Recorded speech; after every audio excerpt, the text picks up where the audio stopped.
ओम नमो नारायण। आप सभी का मेरे YouTube चैनल पर हार्दिक स्वागत है। चैत्र मास के कृष्ण पक्ष की एकादशी का नाम है पाप मोचनी एकादशी। साल भर में लगभग 24 या 26 एकादशी तिथि होती है और हर एकादशी का अपना अलग ही महत्व है। इसी प्रकार पाप मोचनी एकादशी का भी महत्व है। पाप मोचनी एकादशी, जैसा कि नाम से ही ज्ञात होता है कि इस एकादशी का व्रत रखने से हर प्रकार के पापों का नाश हो जाता है। यह एकादशी सारे पापों से मुक्ति दिलाने वाली है और इस व्रत का वर्णन भविष्योत्तर पुराण और हरिवासर पुराण में भी किया गया है। पाप मोचनी एकादशी के दिन भगवान श्री हरि विष्णु की पूजा की जाती है। सबसे पहले पाप मोचनी व्रत के बारे में राजा मांधाता को ऋषि लोमश ने बताया था। फिर पाप मोचनी एकादशी के महत्व के बारे में भगवान श्री कृष्ण ने धर्मराज युधिष्ठिर को बताया था, जिससे यह व्रत प्रचलित हुआ। पाप मोचनी एकादशी के दिन समर्पण और श्रद्धा भाव के साथ भगवान श्री हरि की पूजा की जाती है। व्रत करने वाले व्यक्ति को सूर्योदय से पहले उठकर स्नान करना चाहिए। भगवान विष्णु की मूर्ति या तस्वीर की स्थापना करनी चाहिए। फिर भगवान को चंदन का लेप, तिल, फल, धूप, दीपक आदि अर्पित करनी चाहिए और इस दिन विष्णु सहस्त्र नाम और नारायण स्तोत्र का पाठ करना चाहिए। पूजा करते समय व्रत की कथा पढ़ी और सुनी जाती है। जो भक्त एकादशी का उपवास न रख पाए उन्हें भी सच्चे मन से श्रद्धा और भक्ति पूर्वक पाप मोचनी एकादशी की इस व्रत कथा को अवश्य ही सुनना चाहिए। धर्मराज युधिष्ठिर ने भगवान श्री कृष्ण से पूछा, हे मधुसूदन, आपने फाल्गुन मास के शुक्ल पक्ष की एकादशी अर्थात आमल की एकादशी के बारे में विस्तार पूर्वक मुझे बतलाया। अब चैत्र मास के कृष्ण पक्ष में आने वाली जो एकादशी है उसका महत्व और उसकी विधि विधान क्या है, कृपा करके आप मेरी बढ़ती हुई इस जिज्ञासा को शांत कीजिए। तब मधुसूदन भगवान कहने लगे, हे धर्मराज, चैत्र मास के कृष्ण पक्ष की एकादशी को पाप मोचनी एकादशी के नाम से जाना जाता है। एक बार की बात है, पृथ्वीपति राजा मांधाता ने लोमश ऋषि से यही प्रश्न किया था जो तुमने मुझसे किया है। अतः जो कुछ भी ऋषि लोमश ने राजा मांधाता को बतलाया वही मैं तुमसे कह रहा हूं, ध्यान पूर्वक सुनो। राजा मांधाता ने धर्म के गुह्यतम रहस्यों के ज्ञाता महर्षि लोमश से पूछा, हे ऋषि श्रेष्ठ, मनुष्यों के पापों का मोचन किस प्रकार संभव है? कृपा कर कोई ऐसा सरल उपाय बताइए जिससे सभी को सहज ही पापों से छुटकारा मिल जाए। तब महर्षि लोमश कहने लगे, हे नरपति, चैत्र मास के कृष्ण पक्ष की एकादशी का नाम पाप मोचनी एकादशी है। उसके व्रत के प्रभाव से मनुष्यों के अनेक पाप नष्ट हो जाते हैं। अब मैं तुम्हें इस व्रत की कथा सुनाता हूँ, ध्यान पूर्वक श्रवण करो। प्राचीन समय में चैत्र रथ नाम का एक वन था। उसमें अप्सराएं किन्नरों के साथ विहार किया करती थी। वहां सदैव वसंत का मौसम रहता था, अर्थात उस जगह पर सदा नाना प्रकार के पुष्प खिले रहते थे। कभी गंधर्व कन्याएं विहार किया करती तो कभी देवेंद्र अन्य देवताओं के साथ वहां पर क्रीड़ा किया करते थे। उसी वन में मेधावी नाम के एक ऋषि भी तपस्या में लीन रहते थे। वो परम शिव भक्त थे और तपस्या में लीन रहा करते थे। एक दिन मंजू घोषा नाम की एक अप्सरा उन पर मोहित हो गई और उनकी निकटता का लाभ उठाने का प्रयास करने लगी। इसलिए वह कुछ दूरी पर बैठकर वीणा बजाकर मधुर स्वर में गान करने लगी। उसी समय शिव भक्त महर्षि मेधावी को कामदेव भी जीतने का प्रयास करने लगे। कामदेव ने उस सुंदर अप्सरा के भ्रू का धनुष बनाया, कटाक्ष को उसकी प्रत्यंचा बनाई और उसके नेत्रों को मंजू घोषा अप्सरा का सेनापति बना दिया।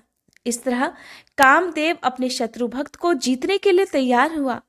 उस समय महर्षि मेधावी भी युवावस्था में थे और काफी हष्ट-पुष्ट थे। उन्होंने यज्ञोपवीत तथा दंड धारण कर रखा था। वे दूसरे कामदेव के समान प्रतीत हो रहे थे। उस मुनि को देखकर कामदेव के वश में हुई मंजू घोषा ने धीरे धीरे मधुर वाणी से वीणा पर गायन शुरू कर दिया। तब महर्षि मेधावी भी मंजू घोषा के मधुर गाने पर तथा उसके सौंदर्य पर मोहित हो गए। वह अप्सरा मेधावी मुनि को कामदेव से पीड़ित जानकर उनसे आलिंगन करने लगी। महर्षि मेधावी उसके सौंदर्य पर मोहित होकर शिव रहस्य को भूल गए और काम के वशीभूत होकर उसके साथ रमण करने लगे। काम के वशीभूत होने के कारण मुनि को उस समय दिन रात का कुछ भी ज्ञान नहीं रहा और काफी समय तक वे उस अप्सरा के साथ रमण करते रहे। तदुपरांत मंजू घोषा उस मुनि से बोली, हे ऋषिवर, अब मुझे बहुत समय हो गया है, अतः स्वर्ग जाने की आज्ञा दीजिए।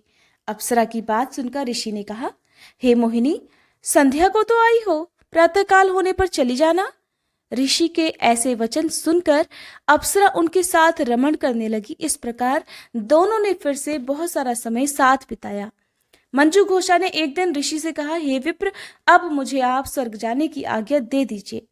मुनि ने इस बार भी वही कहा, हे रूपसी, अभी ज्यादा समय व्यतीत नहीं हुआ है, कुछ समय और ठहरो। मुनि की बात सुनकर अप्सरा कहने लगी, हे ऋषिवर, आपकी रात तो बहुत लंबी है, आप स्वयं ही सोचिए कि मुझे आपके पास आए कितना समय हो गया, अब और ज्यादा समय तक ठहरना उचित नहीं है। अप्सरा की बात सुनकर मुनि को समय का बोध हुआ और वह गंभीरता पूर्वक विचार करने लगे। जब उन्हें ज्ञान हुआ कि रमण करते करते उन्हें कई वर्ष बीत चुके हैं, तो वह उस अप्सरा को काल का रूप समझने लगे। इतना ज्यादा समय भोग विलास में व्यर्थ चला जाने पर उन्हें बड़ा क्रोध आया। अब वह भयंकर क्रोध में जलते हुए उस ताप नाश करने वाली अप्सरा की तरफ भ्रकुटी तान कर देखने लगे। क्रोध से उनके होठ कांपने लगे और इंद्रियां बेकाबू होने लगी। क्रोध से थरथराते स्वर में मुनि ने उस अप्सरा से कहा, मेरे तप को नष्ट करने वाली दुष्टा, तू महापापिन और बहुत ही दुराचारिणी है, तुझे धिक्कार है, अब तू मेरे शाप से पिशाचिनी बन जा। मुनि के क्रोधयुक्त श्राप से वह अप्सरा पिशाचिनी बन गई। ये देख वह व्यथित होकर बोली, हे ऋषिवर, अब मुझ पर क्रोध त्याग कर प्रसन्न होइए और कृपा करके बताइए, इस शाप का निवारण किस प्रकार संभव होगा। क्योंकि विद्वानों ने कहा है कि साधुओं की संगत अच्छा फल देने वाली होती है और आपके साथ तो मेरे बहुत सारे वर्ष व्यतीत हुए हैं, अतः अब आप मुझ पर प्रसन्न हो जाइए, अन्यथा लोग कहेंगे कि एक पुण्य आत्मा के साथ रहने पर भी मंजू घोषा को पिशाचिनी बनना पड़ा। मंजू घोषा की बात सुनकर मुनि को अपने क्रोध पर अत्यंत ग्लानि हुई और साथ ही अपनी अपकीर्ति का भय भी हुआ। अतः पिशाचिनी बनी मंजू घोषा से मुनि कहने लगे, तूने मेरा बड़ा बुरा किया है, किंतु फिर भी मैं तुझे इस श्राप से मुक्ति का एक उपाय बतलाता हूँ। चैत्र मास के कृष्ण पक्ष की जो एकादशी है, उसका नाम पाप मोचनी है। उस एकादशी का उपवास करने से ही तुझे पिशाचिनी की देह से मुक्ति मिल पाएगी। ऐसा कहकर मुनि ने उसे व्रत का सब विधान समझा दिया। फिर अपने पापों का प्रायश्चित करने के लिए वे अपने पिता च्यवन ऋषि के पास चले गए। च्यवन ऋषि ने अपने पुत्र मेधावी को देखकर कहा, हे पुत्र, ऐसा क्या किया है तूने कि तेरे सभी तप नष्ट हो गए हैं, जिससे तुम्हारा समस्त तेज मलिन हो गया है। तब मेधावी मुनि ने लज्जा से अपना सिर झुकाकर कहा, हे पिताश्री, मैंने एक अप्सरा से रमण करके बड़ा भारी पाप किया है। इसी पाप के कारण संभवतः मेरा सारा तेज और मेरे तप नष्ट हो गए हैं। कृपा करके आप मुझे इस पाप से छूटने का कोई उपाय बताइए। तब च्यवन ऋषि कहने लगे, हे पुत्र, तुम चैत्र मास के कृष्ण पक्ष की पाप मोचनी एकादशी का विधि विधान से और भक्ति पूर्वक उपवास करो, इससे तुम्हारे सभी पाप नष्ट हो जाएंगे। अपने पिता ऋषि के ऐसे वचनों को सुनकर मेधावी मुनि ने भी पाप मोचनी एकादशी का विधि विधान से व्रत किया। उसके प्रभाव से उनके सभी पाप नष्ट हो गए। मंजू घोषा अप्सरा भी पाप मोचनी एकादशी का उपवास रखने से पिशाचिनी की देह से छूट गई और पुनः सुंदर रूप धारण कर स्वर्गलोक को चली गई। इस प्रकार पाप मोचनी एकादशी के दिन जो भी भक्त अपने पापों का, अपनी गलतियों का प्रायश्चित करना चाहता हो, उन्हें सच्चे मन से भगवान श्री हरि की पूजा कर इस व्रत कथा को पढ़ना या सुनना चाहिए। आज की ये वीडियो आपको कैसी लगी कमेंट बॉक्स में जरूर बताइएगा। इसके साथ ही आप हमारे चैनल को सब्सक्राइब करके बेल आइकन जरूर प्रेस कीजिएगा, ताकि हमारे चैनल पर आगे आने वाली नवरात्रि से जुड़ी सारी वीडियोस आपको समय से मिल सके।